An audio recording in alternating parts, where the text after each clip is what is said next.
where again chiefs often stake claims and take cuts of local resources. Although part of that is just an enforcement issue. The law in Sierra Leone looks pretty good, it's just never really enforced.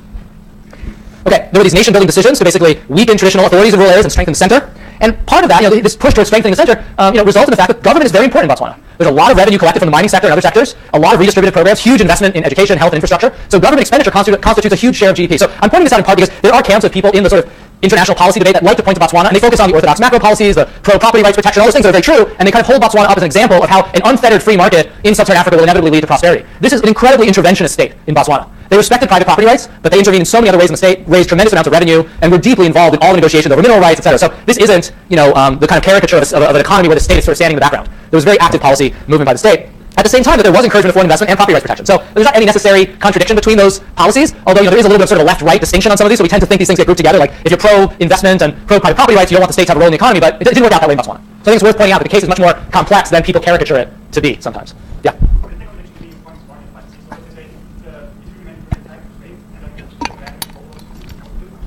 It kind of feels like, I think one way in which it isn't contradictory is if you ask yourself the following question: how has Botswana democracy been so stable? So if you think that, yes, eventually the chiefs were weakened, but for all these decades and decades in the 19th century and 20th century, relatively representative institutions continued, lots of popular participation continued in government, maybe it's all those norms, political culture norms, that have helped sustain Botswana democracy.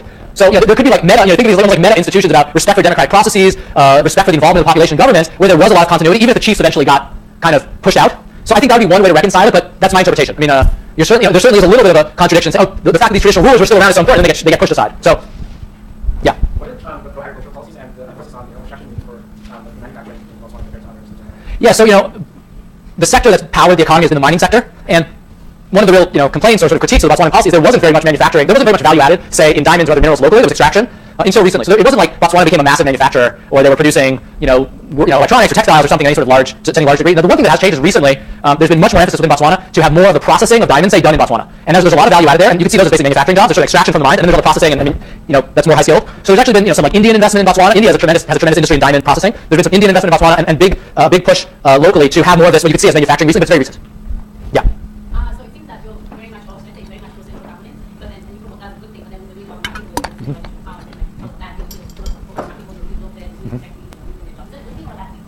Yeah, my own view. I'm also trying to kind of give the AJR thing and mixing in some of my own views. Central government authority is good when it's used in a good way with good policies, and bad. And that sounds simple, but I think it's true. And that in the U.S. especially now, we're calling this debate like, is government good or is government bad? But that's such a simple-minded debate. It's like absurdly simple-minded because of course it depends what government does with its authority. Certainly less government involvement is good if government involvement is doing terrible things in the economy, like destroying the most important sector with marketing boards that are squeezing the poorest segment of the population. But central government involvement can be great if it's promoting growth and inclusion and reducing inequality. At least that would be my view. So I wouldn't take a stand on government good, government bad. It's the essence of the policy that's going to be decisive. That would be my sense. But maybe others have a view on that. Yeah. But that what I really mean is that there were the kind of mass nationalizations you saw in many African countries in the 60s, 70s, and 80s. For instance, Tanzania, Mozambique, we could go on. So, a lot of the left-leaning independence leaders nationalized plantations, nationalized factories, nationalized other things, and that didn't happen in Botswana to the same degree. Yeah. Yeah. I'm not sure if Milton Margai was educated abroad or not. There are some commonalities, actually. So, if we go back to that case, the first party that came to power in Sierra Leone, the SLPP, was also the pro-rural party versus the APC, which was the pro-urban party. What ended up happening in Sierra Leone is the first independence leader, who actually people in Sierra Leone view pretty favorably because he was pretty inclusive, pretty democratically minded, etc. He died after like 2 or 3 years. And his brother took over. And his brother was much more confrontational with the APC and the opposition. And then when the APC won the next election, supporters of the second leader, Charles Margai, the younger brother, basically launched a coup against the democratically elected government that just unraveled Sierra Leone's political institutions. So within like 6 or 8 years of independence, Botswana and Sierra Leone take these incredibly divergent paths in terms of political development, partially because of the early rulers. And then there is this question: Milton Margai had lived 10, 15 years with his very open, collaborative, coalition-building sort of orientation. Would SLPP have stayed in power, and would we have an evolution of policy that looked more like Botswana? I think that's an open question. But the kind of sort of random event of the death of this leader from natural causes changed the equation a lot. Yeah.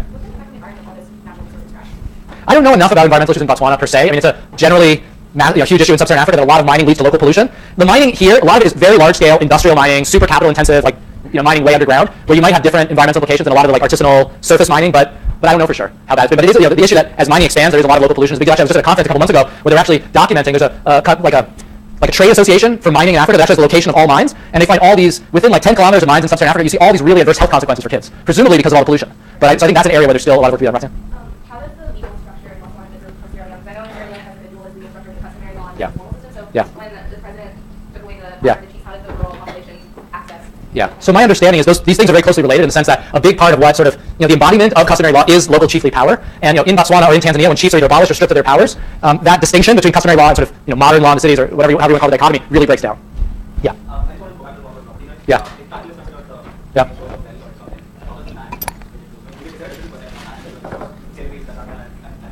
Well, I mean, certainly in Tanzania, in the socialist period in Tanzania, did you say Tanzania? Or yeah. So you're saying what's the view of property rights in those two countries? Or?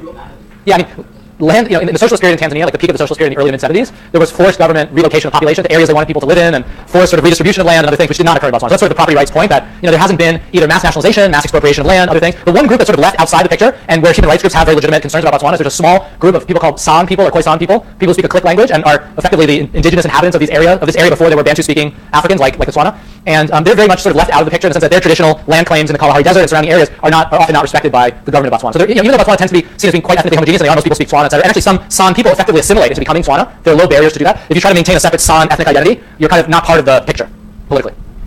Okay, so that's the overall Botswana story, and I was making some contrast to Sierra Leone. There's also the contrast with Lesotho, where the claim about leadership could be important. Lesotho does not have the sort of democratic institutions that Botswana has. I think more interesting is the relationship, if we talk about neighboring countries and contrast, I think the relationship with South Africa, in my view, is very important here. If we understand Botswana's success, I already mentioned the customs union, I mentioned the sort of currency union, and the proximity. Basically, when most of Botswana's neighbors in the 70s were actively resisting the apartheid regime, so Tanzania was harboring dissidents and funding that. Tanzania, one of the world's poorest countries, was using scarce resources to help in the anti-apartheid struggle. Angola and Mozambique, that socialist post-independence governments, were actively assisting anti-apartheid forces. Botswana was openly collaborating with the South African regime, allowing South African investment. They were in a currency union, etc. Now, that's not to say that Seretse Khama was any friend of the South African government. In fact, the leaders in South Africa tried to prevent him coming to power. Actually, forced him into exile in the 60s temporarily because his wife was white, and it went against their racist philosophy. So there was no personal, friendship there. But on a policy front, and there were some ANC dissidents in Botswana, I should say. But on a policy front, they were definitely not in the vanguard of the anti-apartheid movement, and they were very actively, working together with South African investors. So it's a tricky case. I mean, how do we view Seretse Khama and Botswana's success if some of their success is based on this very active collaboration with the apartheid regime?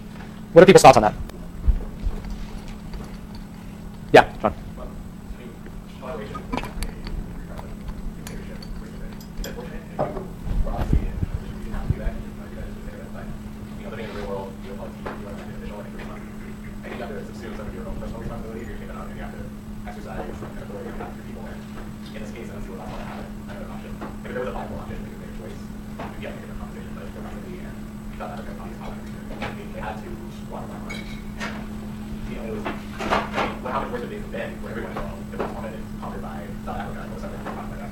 What are others' views on this? I mean, let's do. It's not one of my clicker questions, but I want to do a clicker poll, A and D. If you were Seretse Khama, would you have followed this line of collaboration, or would you have actively resisted the apartheid regime at the time? So let's just do a little clicker poll again, just for fun. A is status quo, what Khama did, sort of would you have supported his policies? Or B, do you think he should have resisted the apartheid regime and South African influence much more strongly? Let's just have those as the polar cases. And C is, I have no idea, this is too hard.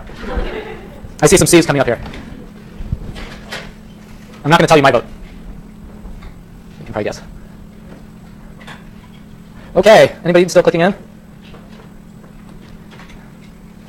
Okay, so this is kind of interesting. So most people sort of seconded the view that was raised. Does anybody who said points B or C want to just make the counter argument for this?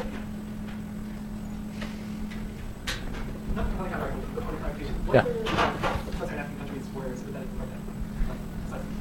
There were plenty. If you go to some of the very pro-Western West African countries, Ivory Coast, etc. Basically, the West African countries, very much under direct French influence in the 60s and 70s, had many links with the South African regime. So, and the degree of opposition to the regime differed in the region as well, where the more sort of left-leaning pro-Chinese or pro-Soviet regimes tended to be at the forefront of resisting the apartheid regime. Of course, in the 60s and 70s, South Africa was a very close British and U.S. ally. Ronald Reagan in the mid-80s still saw South Africa as a critical U.S. ally in the struggle against global communism and resisted any sort of sanctions against South Africa. So, so the kind of typical Cold War divisions really dictated countries' links with South Africa. Yeah.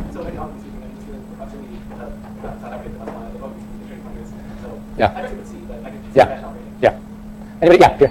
I think in the U.S. and some of the other countries, sort of brother used to being sort of a bigger brother in this situation, and looking at, say, Saudi Arabia as an economic, as a country that we need to do business with economically, even we don't like their policy. I think it's just interesting to flip that and think about these smaller countries that actually go along to be brother because otherwise they're not going to survive in multiple ways. Yeah. Okay. Yeah. More. Right. In the United States, we're a country where people have to compromise with this area that's safety or security for people to promote democracy rather than abroad. But that's not a big Interesting. Okay, let me keep moving because I want to get through a little more material and then do a little bit of overall discussion of the course. Another point that's often raised about Botswana is its relative ethnic homogeneity. This is a topic I didn't get to this term. In other times I've taught related courses, we will talk about this, but it turns out if you look at sub-Saharan African countries that are more ethnically diverse, they have significantly slower economic growth since independence than the more ethnically homogeneous countries. That's a very strong empirical regularity. People have pointed to the fact that ethnic and social divisions impede the economic policymaking process or change the policymaking process to sort of make sense of that relationship. But the fact that Botswana is quite ethnically homogeneous may be part of the story. Like, why were they able to have consensus around a set of economic policies? Why has there been such continuity and stability in terms of the ruling party? Again, if there were two opposing ethnic groups fighting for power, it's unlikely one party would have stayed in power peacefully maybe for so many decades. And then this final question is one I raised before, which is this issue of, which I think we need to keep in mind about management of resource wealth.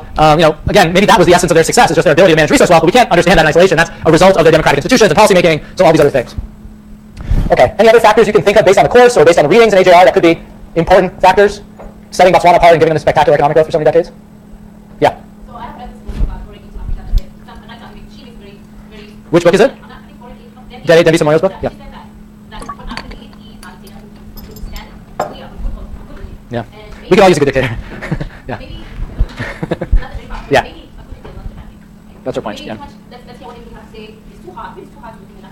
Well, that's not Botswana, because they've had elections, and they've had parliament, and they have debate in parliament, and they have a free press, and people criticize the president. I mean, none of the leaders have been dictators. They've won elections, free and fair elections. Everybody's called them free and fair. So that isn't the Botswana case. They're not a good dictator. I mean, I think most people who study the political economy of development say, you may think you're getting a good dictator, but you get a bad dictator. Meaning, like, once someone has absolute power, there's nothing to constrain them from sort of enriching themselves. But I mean, that's an interesting. But I'll just write her name on the board if people are interested in. So this is Dambisa Moyo, and she has a book called Dead Aid, and I think it's meant to be extremely provocative, and that's the whole goal of the book with some of these claims. But again, her overall view is related to like an Easterly view, which is like the whole foreign aid establishment is not promoting development in the long run. It's weakening institutions. It's hindering development. That's kind of her punchline. So she takes a very strong stand on it, and it's actually a book worth reading for a very particular, strongly articulated view, including some views on democracy there. Yeah. It's beyond just the ethnic homogeneity. It's like not just ethnicity, but people do have ethnicity. And so, Yeah. like, Botswana endogenously decided to go a certain way, whereas Yeah. other places they were cobbled together. Yeah. And so, like, Yeah.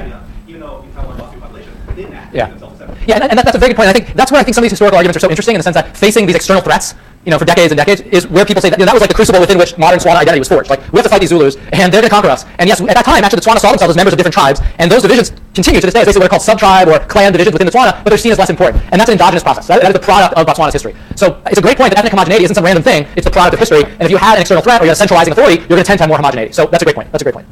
Okay, clicker question. Now you've got to kind of vote on it. Out of all these things, we talked about 10 things that make Botswana different than Sierra Leone or Lesotho or other neighboring countries. What's the really key thing in what we've discussed and also based on your reading of AJR? Is it the fact that the British sort of left it alone for large stretches? Is it just the proximity to this massive market where Botswanans could work and trade and get investment? South Africa? Is it the pro-rural economic policies that sort of promoted development? Was it fundamentally about political institutions and the strength of the central government to carry out policy? Or something else? I don't know. Maybe something missing?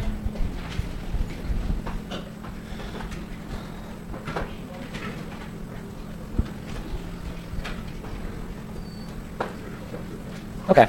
So this is actually really interesting. We've got a very good spread here across. So A is the sort of like legacies of pre-colonial political institutions. B is proximity. C gets the most of others. Others with a lot. Pro-rural policies, strong central government. Did some of the people? Does anybody who put E have a beyond? I don't know. Have some specific alternative that you think was most important? If you put E. Yeah. Yeah. That seems like a very central part of the story and wrapped up in institutions and politics in a very important way. Yeah. Okay. So let me give a little recap. Let me pause for one more thing. Just one last word. Anybody want on Botswana on this case? How to understand it? Yeah. I don't know if this is really kind of here or there, but I think it's really interesting to think about I guess Botswana and similarities that share the Singapore because they seem to have very similar economic policies. It's a ruling party that has never lost power, Yeah. that has both free market policies but also a strong social support system. Mhm. So it seems like there could be something there. That's interesting. And I mean, I guess most people would classify the Botswanan case as being more democratic, but in recent years, actually, there have been some complaints that, for instance, the government has been sort of blacklisting certain newspapers. They won't advertise in certain opposition newspapers anymore. And there's all these like inklings that maybe they're getting a little more repressive. But I think most people say, well, in the Singaporean case, opposition leaders get sued by the government and bankrupted, and there's sort of this more active limitation of the opposition. That said, maybe the Botswanan leadership, if they needed to and they were about to lose an election, would engage in those policies. Maybe because they've been winning elections, they're able to kind of tolerate opposition more. I'm not sure. Yeah. That's just the technology. I'd love to do click all that apply. So, yeah, I explicitly left the natural resources out of this one but you're right. But like maybe this was the point before. It's somehow like this combination or interaction between lots of resources that are like well utilized by a strong central government or something, and maybe that's central. So you actually need multiple things here to make sense. And so this is an artificial distinction, and in reality, what I like about the AJR piece, even though there's some limitations to it, is they do try to talk about how these different factors reinforce each other, and that maybe makes it harder to copy the Botswana case because if you really need all these things to get right.